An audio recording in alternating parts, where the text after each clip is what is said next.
Olá, me chamo Jade Odara Dutra Miguel e sou aluna do curso de Zootecnia da UFMT e estarei apresentando sobre o conteúdo de tecido ósseo da matéria de Histologia Animal e Biologia do Desenvolvimento, ministrada pelo professor Adelson Joel da Silva. Bom, então vamos lá, né? Bom, então vamos lá. Qual é a definição? O que é o tecido ósseo? O tecido ósseo é uma forma especializada de tecido conjuntivo, no qual as células ósseas encontram-se em uma matriz extracelular rica em colágeno, fosfato de cálcio e íons. Ela é o principal constituinte do esqueleto. Apesar de sua estrutura rígida, os ossos são elementos vivos e dinâmicos que estão em constante remodelação. Sendo o principal constituinte do esqueleto, ele tem como função principal a proteção e sustentação dos órgãos, alojar e proteger a medula óssea e apoiar os músculos, possibilitando um sistema de alavancas que potencializam o movimento e as forças geradas durante a contração muscular. Além das funções de proteção, sustentação e movimentação, o tecido ósseo também é um depósito de cálcio, fosfato e outros íons utilizados no metabolismo e bom funcionamento do organismo.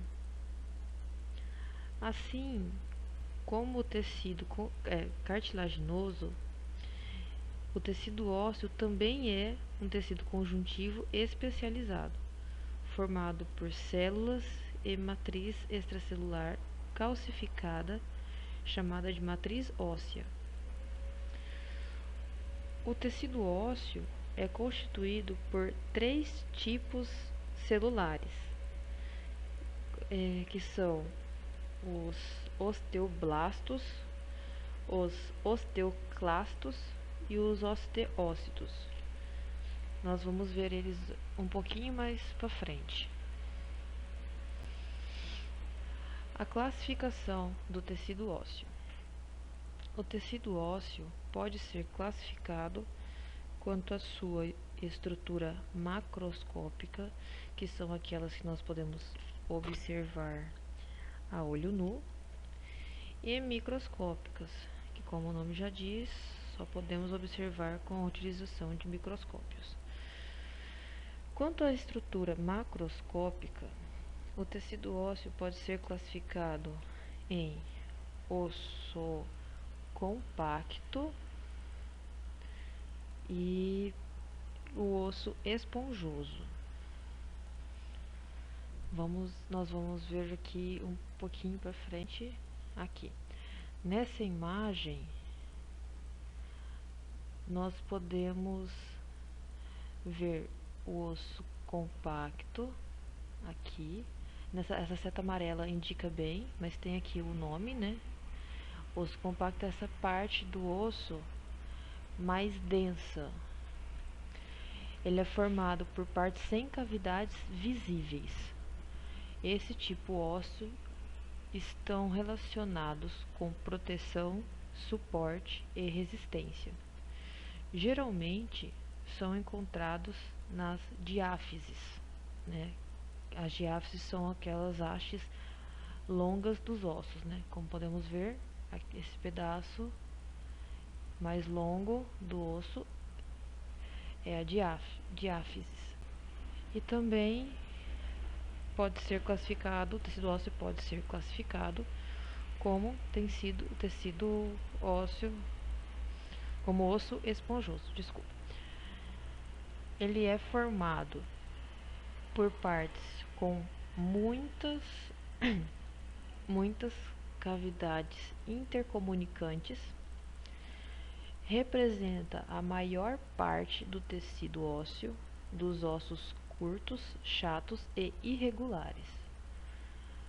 A maior parte desse tipo de osso esponjoso, é encontrado nas epífises, né?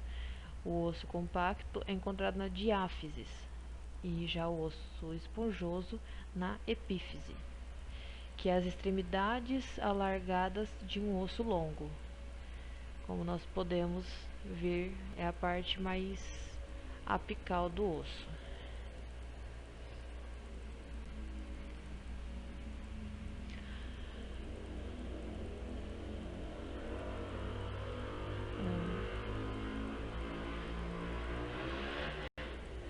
O tecido ósseo primário. Quanto à estrutura macroscópica, o tecido ósseo pode ser classificado em primário e secundário. A classificação de tecido ósseo primário, também chamado de não lamelar ou imaturo, apresenta disposições irregulares das fibras de colágeno. Não formam-se lâmelas, possuindo menos minerais e maior quantidade de osteócitos, comparado com o tecido ósseo secundário. É o primeiro tipo de osso que se forma ainda durante o desenvolvimento embrionário. Este tecido é pouco frequente em adultos, persistindo em locais de intensa remodelação, que seriam os alvéolos dentários e regiões de inserção de tendões. Aqui na figura nós vemos uma figura ilustrativa de tecido ósseo primário não lamelar, as fibras colágenas e os oócitos mais presentes, né? E nós vemos que as fibras colágenas são totalmente irregulares, né? Apresentam disposição irregular. Já o tecido ósseo secundário, também chamado de lamelar ou maduro, é encontrado nos adultos. Ele apresenta as fibras colágenas organizadas em lâmelas que ficam paralelas umas às outras, né? Já há uma diferença entre o tecido ósseo primário. Os oócitos se dispõem no interior ou na superfície de cada lâmela.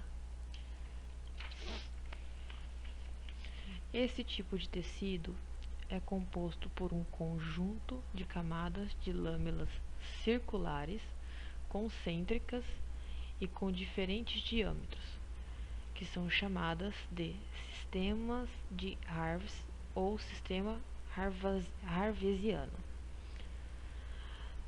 Vamos ver aqui a figura. Na figura ao lado, a seta vermelha, rosa, indica o sistema Harvey, os pontinhos mais brilhantes da primeira imagem. E já a seta amarela meio esverdeada, ela está apontando os oócitos, que são esses pontinhos pretos na imagem.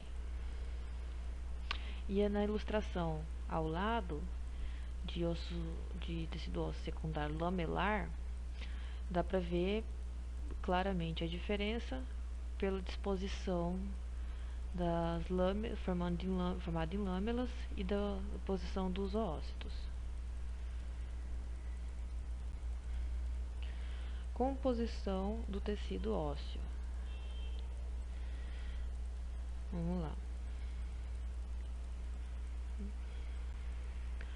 Nós temos os oócitos, os osteoblastos e osteoclastos, como nós vimos lá no começo. Vamos começar pela composição do tecido ósseo, falando sobre os oócitos. São as células mais abundantes do tecido ósseo. Ao ficarem retidas na matriz celular, as projeções citoplasmáticas de cada célula diminuem. Assim, Os canais onde esses prolongamentos estavam situados servem de comunicação entre uma lacuna e outra. Também é através desses canais que as substâncias nutritivas e o gás oxigênio chegam às células ósseas. Os canais ósseos constituem uma complexa rede responsável pela manutenção e vitalidade da matriz óssea.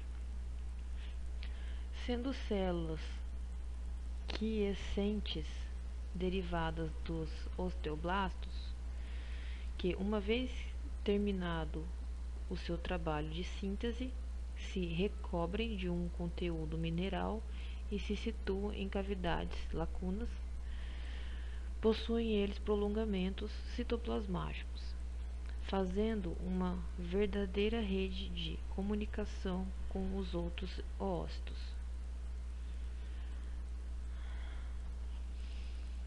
Através de canalículos, pequenos canais, né, que se anastomassam com os pequenos canais das lacunas vizinhas. Eles se interligam com as lacunas, com as pequenas, entre pequenos canais com as lacunas de um lado e as lacunas do outro, vizinhas, né, que estão paralelas. São estas células as responsáveis pela manutenção do tecido ósseo vivo, uma vez que detectam as alterações físicas, químicas desse tecido, recrutam a seguir osteoclastos e osteoblastos para as funções de síntese e reabsorção. Para que haja a integridade do tecido ósseo, é necessário que tenha um equilíbrio entre a formação e a destruição, existindo desta forma um equilíbrio entre a atividade dinâmica osteoblasto e osteoclasto. Aqui o osteócito, aqui mais no interior, perto da matriz óssea, os osteoblastos mais periféricos e com bordas irregulares aqui em cima, como apontam na setinha nas imagens. Os osteoblastos são células típicas do tecido conjuntivo, oriundos de uma célula primitiva, que seria a célula mesenquimal indiferenciada. Sua função básica é a síntese do tecido ósseo. O que ela faz, né? Elas sintetizam o procolágeno tipo 1, as proteínas da matriz extracelular, a fosfatase alcalina e a esteocalina, sendo que já foram identificados nestas células receptores para estrógeno, progesterona e glicocorticoides, testosterona e estradiol e até vitaminas D3, explicando assim as influências das concentrações deste elemento na formação óssea.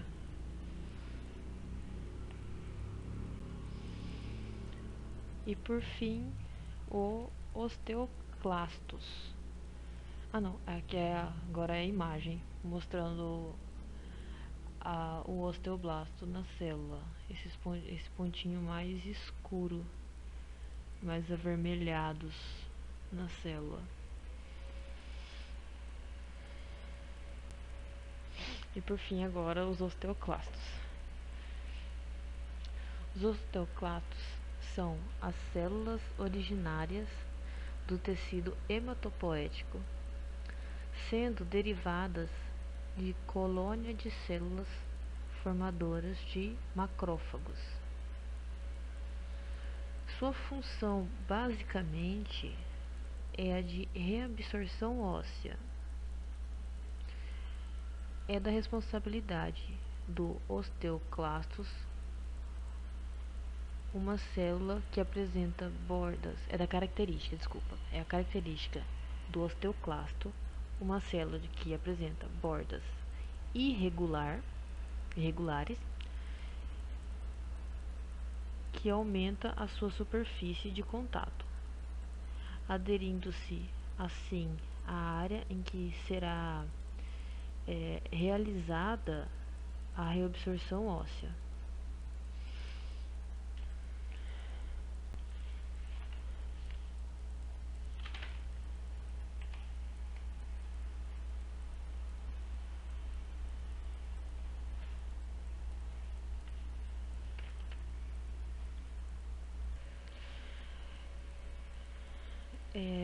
Falar só uma observação que faltou sobre os osteócitos, que dentro do processo de crescimento do esqueleto podemos considerar duas fases distintas. A primeira, denominada modelação óssea, ou etapa de crescimento, onde a atividade osteoblástica é mais intensa, será assim a base do crescimento ósseo longitudinal e persistindo até a adolescência. E a segunda fase, denominada de fase de remodelação, que permanecerá por toda a vida e que requer equilíbrio entre a fase de formação e destruição, dando como resultado uma renovação de microarquiteturas ósseas. Qualquer desequilíbrio desta fase será responsável pela alteração na resistência óssea. Foi um pedacinho que faltou eu complementar dessa parte de osteoblasto, osteócito e osteoclastos, antes de passar para a próxima parte, que será de composição do tecido ósseo.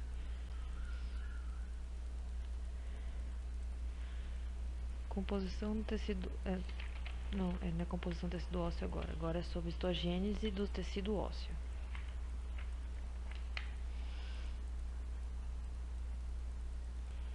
A histogênese do tecido ósseo o osso se forma a partir de dois tipos de ossificação: intermembranosa e endocondral. A intermembranosa dá-se nos ossos chatos de cavidade craniana a partir de células mesenquimatosas. Estas diferenciam-se em osteoblastos, que vão começar a formar o centro de ossificação primário, isto é, o blastema ósseo, que seria o conjunto de células que retraem os prolongamentos de modo a que fiquem mais curtos e que se vão dividindo para começarem a produzir matriz óssea. Esta vai originar também trabéculas de ossos com os osteócitos no seu interior e osteoblastos à periferia. Nessa imagem nós vemos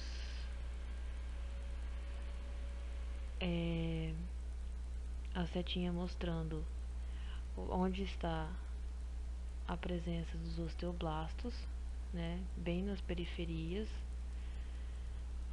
em torno, né, fazendo uma margem. No interior está os osteócitos, que tem essas bordinhas irregulares também. A matriz óssea e o tecido ósseo primário, né, os osteócitos estão. Já o endocondral ocorre em ossos longos, aparece um molde de cartilagem hialina, como nós podemos ver a primeira imagem da figurinha da imagem. É um molde de cartilagem hialina, onde surgem os centros de ossificação primário, que são invadidos por vasos sanguíneos, já o centro de ossificação primário na segunda e os vasos sanguíneos na terceira figura. Vasos sanguíneos que trazem células osteoprogenitoras consigo. Essas começam a formar matriz óssea e os condrócitos de cartilagem e alina vão sofrendo modificações morfológicas até morrerem por apoptose, diminuindo a cartilagem.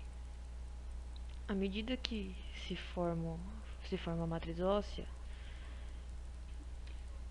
que inicialmente é na diáfise do osso, através do colar periostal e do centro de ossificação primário, ele vai progredindo para a extremidade do osso, né? Posteriormente, os centros de ossificação secundários são formados nas epífises dos ossos, permitindo a substituição da cartilagem do osso, da cartilagem ali, por tecido ósseo. Toda cartilagem é substituída por tecido ósseo, exceto a superfície articular e a placa epifisária. Portanto, o osso vai se formar a partir de um centro de ossificação primário, um colar periostal na diáfise e de um centro de ossificação secundária na epífise e crescer a partir do disco epifisário. Essa é a estrutura responsável pelo crescimento do indivíduo em extensão.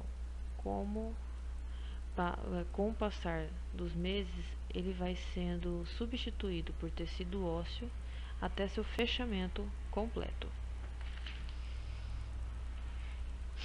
Agora nós vamos ver sobre a matriz óssea. O osso é composto por uma fração orgânica e outra fração inorgânica. Vamos lá.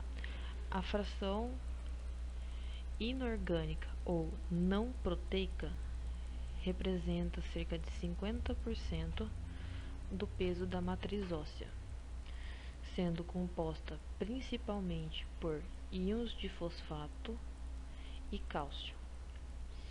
Outros íons, como bicarbonato, magnésio, potássio, sódio e citrato, também estão presentes, porém em menor quantidade. O cálcio e o fosfato estão depositados no tecido ósseo sob a forma de cristais. Esses cristais se alojam ao longo das fibras colágenas, que nós vimos as fibras colágenas já, e são envolvidas por uma substância fundamental amorfa.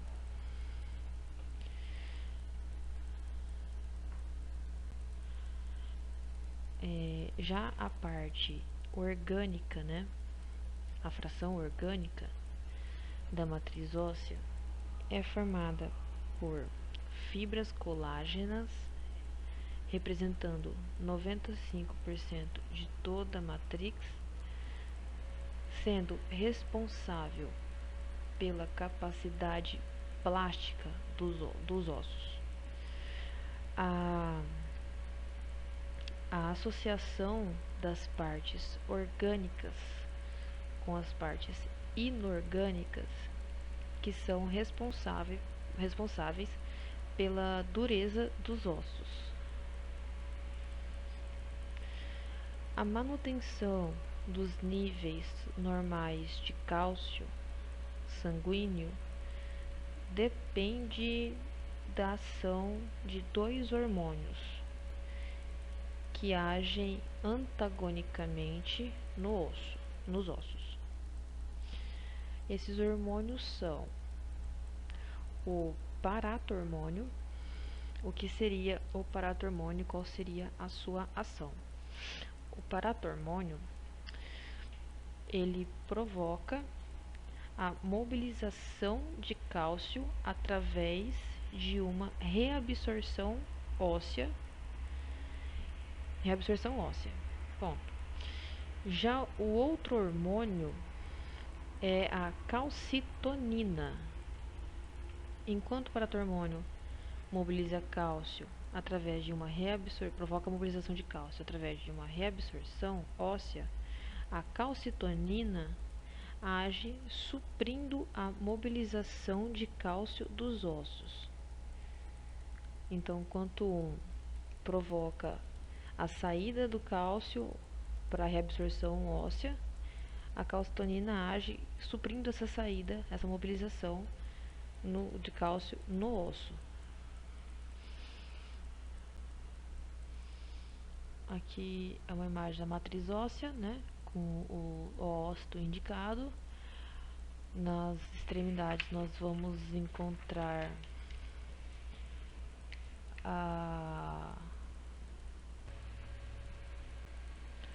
Agora vamos ver um pouco sobre a vascularização.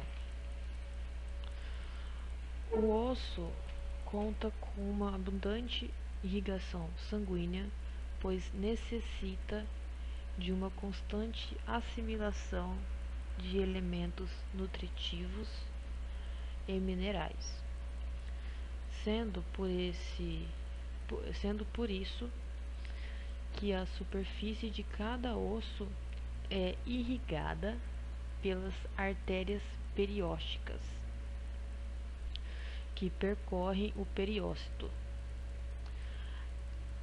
que seria a membrana mais exterior do osso.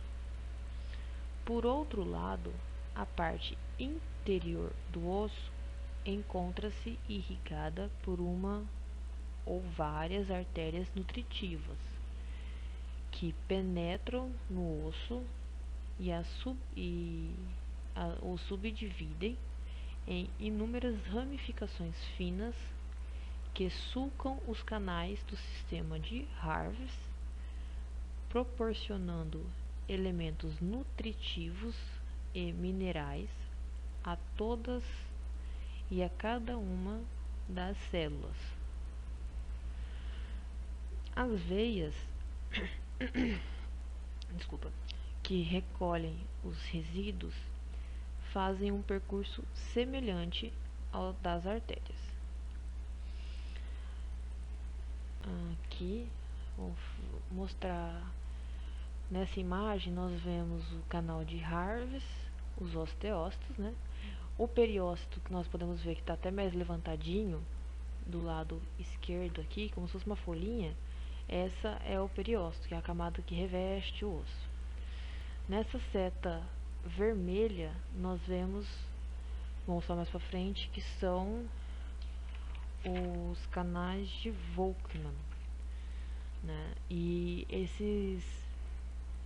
os que a seta vermelha apontam, eles são na horizontal, que são os canais de Volkmann, e o da seta azul mostra o canal de Harvey.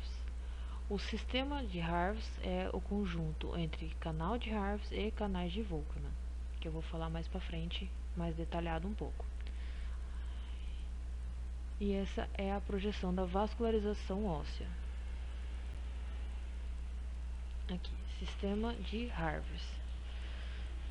Os canais de Harvey são constituídos por uma série de tubos estreitos dentro dos ossos, por onde passam os vasos sanguíneos e células nervosas. São constituídas por lâminas concêntricas de fibras colágenas, sendo encontradas nas regiões mais compactas dos ossos, na diáfise do osso. Como nós vimos lá no começo, é aquela parte que a seta estava indicando, que era o meio dos ossos longos, podendo ser visto no centro de ósteos em cortes histológicos dos ossos. Existem comunicações menores e mais transversais, chamadas de canais de Volkmann, com a mesma função de nutrir, mineralizar e enervar os ossos. Os canais de Volkmann, né, fazem parte do sistema de Harvey, mas como mostrei na imagem, eles são mais horizontais, enquanto os de Harvey são verticais. Os canais de Volkmann são canais microscópicos encontrados nos ossos compactos. São perpendiculares aos canais de Harvey e são um dos componentes do sistema harvasiano. Os canais de Volkmann também podem transportar pequenas artérias em todos os ossos. Os canais de Volkmann não apresentam lâminas concêntricas e são responsáveis pela superpopulação existente no mundo dos linfóides, além também de uma grande variedade de hemoglobinas presentes no sistema hematopoético e similares. São canais transversais que permitem a comunicação dos canais de Harvey com a cavidade medular e com a superfície externa e interna dos ossos.